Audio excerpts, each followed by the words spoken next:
잊히기 위해 태어난 이야기들이 있습니다. 그리고 다른 이야기들은 수세기 동안 조용히 기다립니다. 시간이 그것을 들을 준비가 될 때까지. 그리고 오늘 당신은 전설과 현실 사이, 과거와 미래 사이의 경계를 넘으려 하고 있습니다. 한국의 가장 오래된 기록의 먼지 속에 침묵과 두려움의 층 아래 감히 입에 올리는 자가 드문 한 남자의 이름이 숨겨져 있습니다.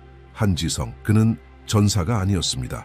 왕도 아니었습니다. 그럼에도 불구하고 그의 존재는 수많은 군왕들이 이루지 못한 울림으로 시대를 관통했습니다. 1754년 영조 대왕의 치세 중에 태어난 한지성은 궁궐 안에서 자랐지만 그의 눈빛엔 왕좌로도 잠재울 수 없는 불안이 깃들어 있었습니다. 그는 문학, 과학, 천문학에 뛰어난 천재였으며 왕립학당에서 공경받는 유학자였습니다. 그러나 그에겐 더 깊은 무언가가 있었습니다. 스승들조차 이름 붙일 수 없는 무엇. 사람들은 그가 바람의 소리를 듣고 그 의미를 이해한다고 했습니다. 별을 초자연적인 정밀도로 읽는다고 했습니다. 그리고 그는 아무 말 없이 누구도 감히 해석하지 않는 징조를 기록했습니다. 하지만 그를 영원하게 만든 것은 그 천재성이 아니었습니다. 그것은 하나의 행동이었습니다. 겉보기엔 단순한 행동이었지만 끔찍하고 피할 수 없는 운명을 깨우는 계기가 되었습니다. 1820년 한지성은 전라도의 관찰사로 임명되었습니다. 도착한 직후 마을 곳곳에 소문이 퍼졌습니다. 선운사에 있는 오래된 석상의 가슴속에 무언가가 숨겨져 있다고. 책 한 권, 비밀. 아무도 손대려 하지 않는 예언. 승려들은 두려워했고 백성들은 외면했습니다. 하지만 한지성은 갔습니다. 그 스스로도 설명할 수 없는 충동에 이끌려 그는 거대한 석상을 올랐습니다. 가슴에 난 작은 틈에 손을 넣자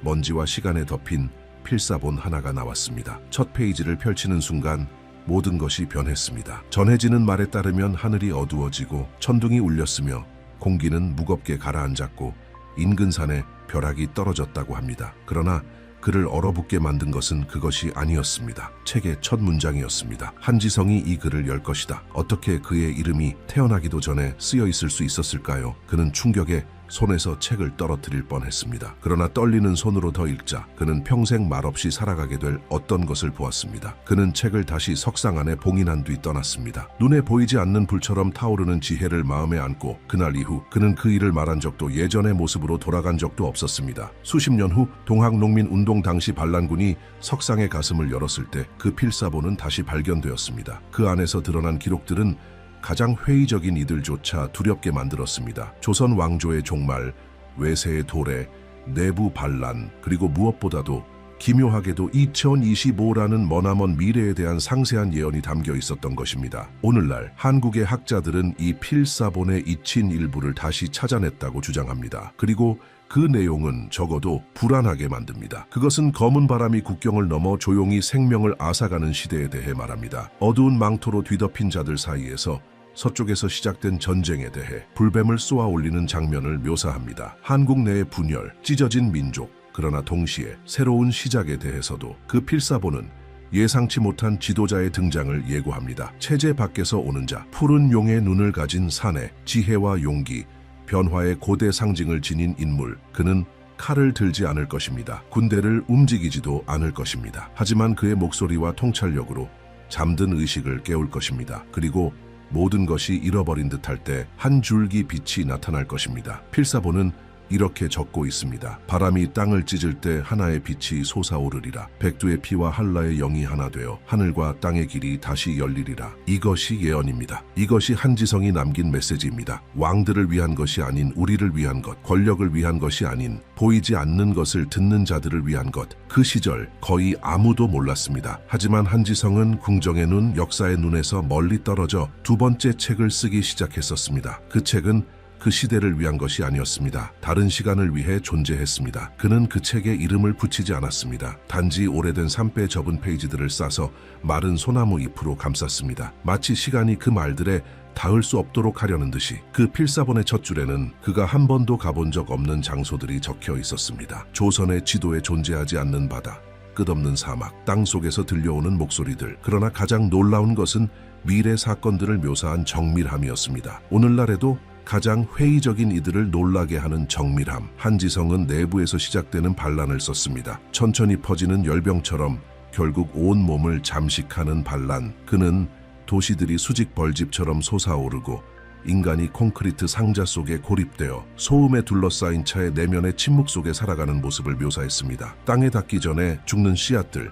연기를 비추는 거울이 된 물에 대해서도 썼습니다. 그의 시대에는 아무 의미 없던 말들이지만 지금은 모든 것이, 절대적으로 모든 것이 메아리치고 있습니다. 가장 섬뜩한 기록 중 하나는 불을 뿜으며 산을 가로지르는 말에 대한 묘사입니다. 그것은 외세의 점령기 동안 대지를 가로지를 기계들에 대한 표현이었습니다. 그는 최초의 철도 노선이 지날 위치를 정확히 예견했습니다. 그것이 상상조차 되기 전의 일이었습니다. 이후 그는 인공호수에 잠기게 될 마을을 언급했습니다. 그 지명 땅의 굴곡, 물빛에 반사된 옛 주민들의 슬픔까지 섬세히 기록했습니다. 그리고 그곳은 수십 년 후 동장 수몰 마을로 알려지게 되었습니다. 하지만 그의 비전은 지리에만 머물지 않았습니다. 그는 사람을 보았습니다. 운명을 보았습니다. 강가에서 책을 씻는 한 청년의 미래를 보았고 그가 폭풍 속에서도 흔들리지 않을 나무가 될 것이라 했습니다. 그러나 그는 18년의 유배를 살아야 한다고도 했습니다. 그 청년은 훗날 실학의 거장 정약용이 되었고 한지성이 묘사한 대로였습니다. 그는 마치 다른 이들이 창밖을 들여다보듯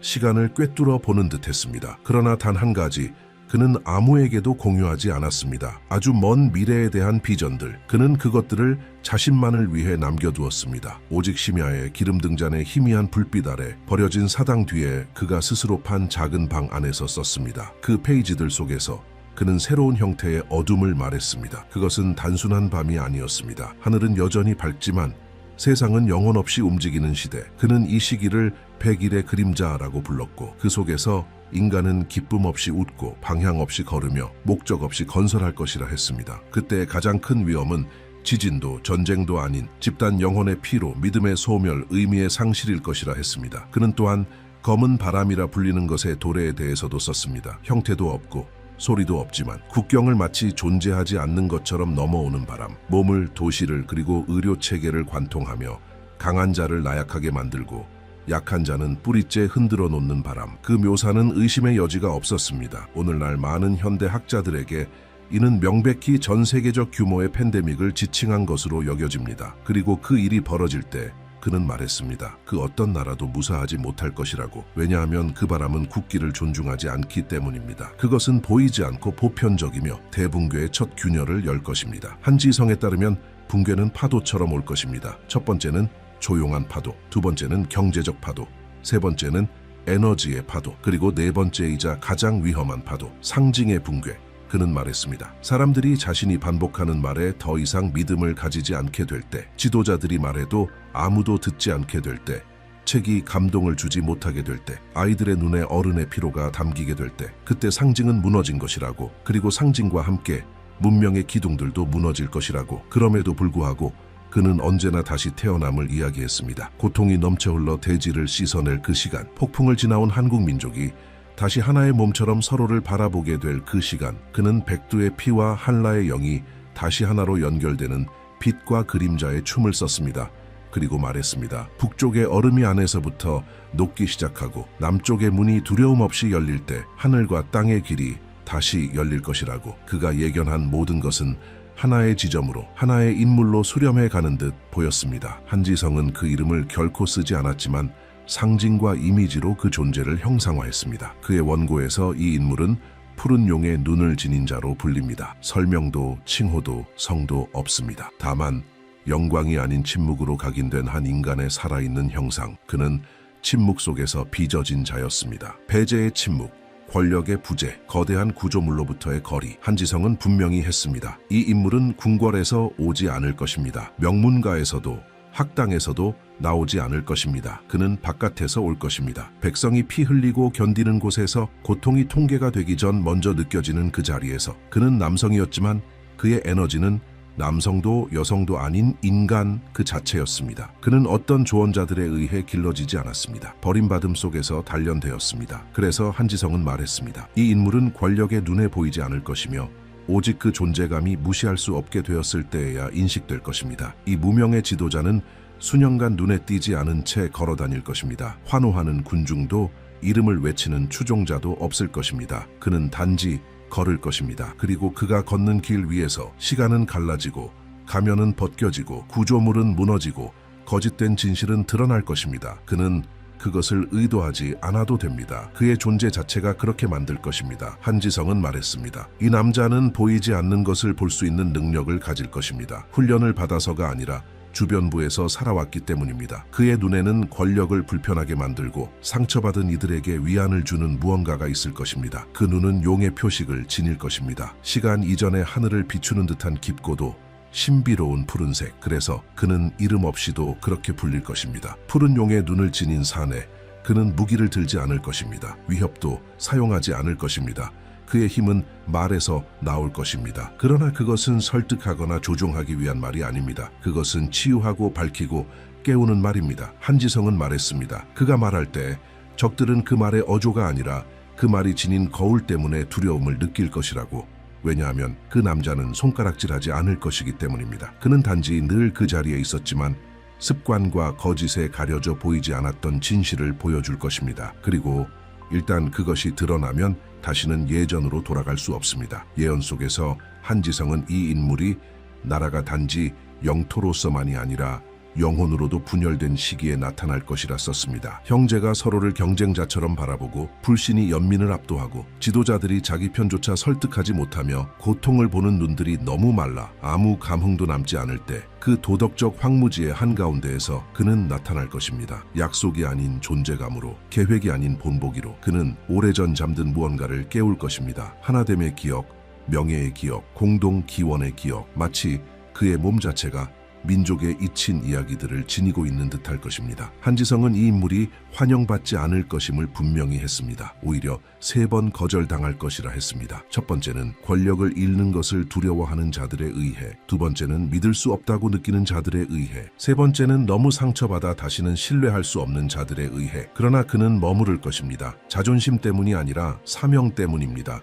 그는 알고 있을 것입니다. 그것은 자신에 관한 일이 아니라 모두에 관한 일이라는 것을. 그리고 3번째 거절 이후 신호가 올 것입니다. 도시를 무너뜨리지는 않지만 의식을 일깨우는 상징적 지진, 모두를 멈추게 만드는 뜻밖의 사건, 그 집단적 침묵의 틈에서 그는 4번째로 일어설 것입니다. 그리고 이번에는 말이 아니라 하나의 행동으로, 단 하나의 제스처로 모든 흐름을 바꾸게 될 것입니다. 한지성은 그 제스처를 묘사하지 않았습니다. 다만 그것이 단순하고도 결정적일 것이며 그것 이후로는 눈이 열릴 것이라 했습니다. 육체의 눈이 아닌 영혼의 눈. 그 다음에 필사본 구절에서는 한지성이 마치 예언적 황홀경에 빠진 듯 보입니다. 그의 문장은 더욱 강렬하고 거의 시처럼 흐릅니다. 그는 하늘이 귀를 기울이듯 구부러지고 바다가 분노가 아닌 경외로 솟구치고 바람이 옛 이름들을 속삭이며 조상들을 불러내는 모습을 묘사합니다. 그리고 그 모든 중심에는 고독한 남자, 푸른 용의 눈을 가진 자가 있습니다. 그는 군대를 이끄는 것이 아니라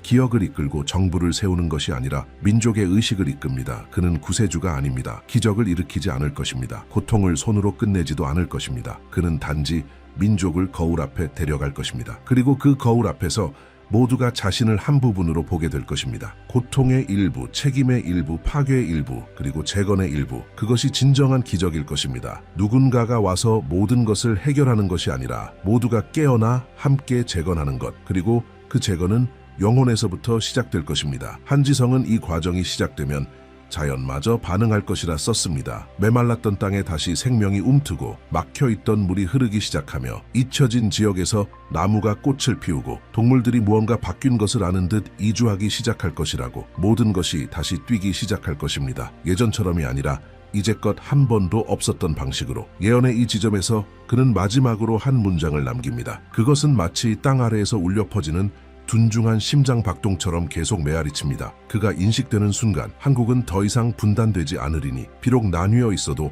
이미 하나 되어 있을 것이기 때문이다. 이것이 푸른 용의 눈을 가진 사내가 도래하는 상징적 힘입니다. 명령이나 법령에 의한 통일이 아니라 살아있는 재연결, 유기적이고 영적인 통합입니다. 이것이 첫 번째 큰 전환점입니다. 고통이 목적을 만나는 지점, 혼돈이 방향을 드러내는 지점, 희망이 더 이상 꿈이 아니라 길이 되는 순간. 한지성은 우리를 이곳까지 이끌었습니다. 흔들림 없는 손으로, 열린 눈으로, 내맡긴 영혼으로. 그리고 이제 모든 것이 다음 여정을 준비합니다. 한지성은 경이로울 정도로 정확하게 두 고대 민족의 형상을 기록했습니다. 신앙과 피로 나뉘었으나 보이지 않는 상처로 연결된 민족. 그는 약속이 수천 세대의 뼈와 함께 묻힌 땅을 묘사했습니다. 그곳을 그는 오래된 맹세의 땅이라 불렀습니다. 그리고 그곳에서 마지막 싸움이 시작될 것이라 했습니다. 땅을 위한 싸움이 아니라 존속을 위한 싸움, 권력을 위한 싸움이 아니라 서사를 위한 싸움. 그곳에 사는 자들은 어두운 망토를 입고 날개 없는 불뱀을 하늘로 쏘아 올릴 것이라 했습니다. 그것들은 소리 없는 천둥처럼 떨어지며 땅뿐만 아니라 세계의 의식에도 균열을 낼 것입니다. 그 불뱀들은 바다를 가로지를 것입니다. 마지막 안정의 흔적들을 함께 싣고 그들이 떨어질 때 단지 병사들만 쓰러지지 않을 것입니다. 균형 자체가 무너질 것입니다. 한지성은 이 전쟁이 시작된 곳에서 끝나지 않을 것이라 했습니다. 그 고대의 땅에 머무르지 않고 마른 풀에 불붙듯 사막을, 바다를, 산맥을 넘을 것이라고. 그 어떤 경계도 안전하지 않을 것입니다. 시장은 강풍 속 나무잎처럼 흔들릴 것이며 곡물은 선박 안에 갇힐 것입니다. 에너지의 가격은 공포 그 자체에 의해 치솟을 것입니다. 사람들은 음식, 물, 침묵 속에서 새로운 전쟁을 보게 될 것입니다. 권력자들은 숨기려 할 것입니다. 붕괴는 한 번의 충격으로 오는 것이 아니라 수많은 균열로부터 시작될 것입니다. 처음엔 아주 작고 보이지 않을 정도로, 그러나 그 균열들이 모여 현대 문명의 건물을 안에서부터 무너뜨릴 것입니다. 그 와중에 한국은 발이 아니라 영혼으로 그 진동을 느끼기 시작할 것입니다. 왜냐하면 이 세계적 혼란은 단지 인간의 결정이 만든 결과가 아니라 잠든 시간이 깨어나는 과정이기 때문입니다. 한지성은 세상을 조각으로 보지 않았습니다. 그는 하나의 숨결이 모든 민족을 관통한다고 보았습니다. 고통을 하나의 몸으로 인식했습니다. 대륙이 달라도 고통은 같은 맥박으로 흐르고 있었습니다. 그리고 바로 그 순간 거대한 제국들이 재만을 두고 다툴 때 잠든 반도가 일어설 것이라 했습니다. 무기가 아니라 살아있는 기억으로, 이미 침묵 속에서 저항하는 법을 배운 민족의 증거로. 그리고 그는 하늘의 큰 소리에 대해 썼습니다. 산맥을 넘어 무관심에 굴복했던 자들조차 깨우는 소리. 그것은 미사일도 사이렌도 아니었습니다. 그것은 무지의 붕괴, 장막의 낙하. 충격 속에서 인류가 더는 죄인을 찾는 것이 아니라 의미를 찾기 시작하는 순간 그는 말했습니다. 말이 무기가 아닌 다리가 되고 과학이 다시 영성과 손을 맞잡고 사람들이 기적이 아닌 이해를 찾아 하늘을 올려다보게 될 것이라고. 모든 것이 정점에 다다를 때 예언은 말합니다. 물이 갈라질 것이라고. 고대의 신화처럼이 아니라 새로운 길의 신호로 남과 북 사이, 강제로 나뉜 자들과 결핍 속에서 살아남은 자들 사이에 생기는 빛의 회랑. 그 다리는 콘크리트로 만들어지지 않을 것입니다. 기억, 용서, 경청으로 만들어질 것입니다. 그렇게 오래도록 나뉘어 있던 한민족은 더 이상 두 개의 몸이 아니라 하나의 의식이 깨어나는 것으로 인식될 것입니다. 한지성은 조약에 대해 말하지 않았습니다. 정부에 대해서도 아니었습니다.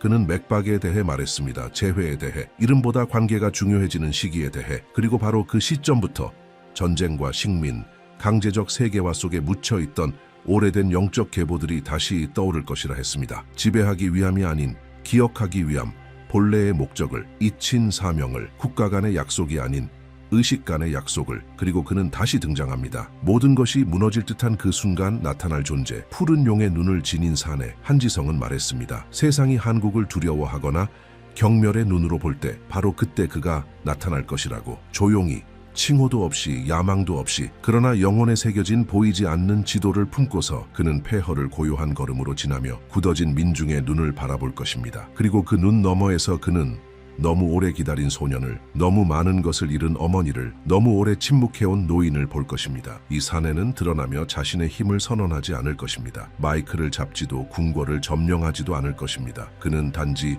존재할 것입니다. 공기처럼, 바위처럼, 강물처럼. 그가 세상을 바꾸는 시작은 바로 그의 시선에서 올 것입니다. 진실한 눈길로 바라본 자는 자신이 누구였는지를 다시 기억하게 되기 때문입니다. 그리고 한지성은 말했습니다. 이 집단적 각성은 외침이 아니라 눈물로 올 것이라고. 절망의 눈물이 아니라 인식의 눈물로. 필사본의 마지막 장들은 결정적인 전환을 말합니다. 잊힌 자가 중심이 되고 피 흘리던 땅이 자궁이 되며 나뉘어 있던 민족이 거울이 되는 순간, 전쟁과 점령의 무대로 보였던 한국이 이제 새로운 세상의 불씨가 될 것이라 했습니다. 그리고 그 지점에서 한지성은 침묵합니다. 마지막 문장들은 거의 판독 불가능합니다.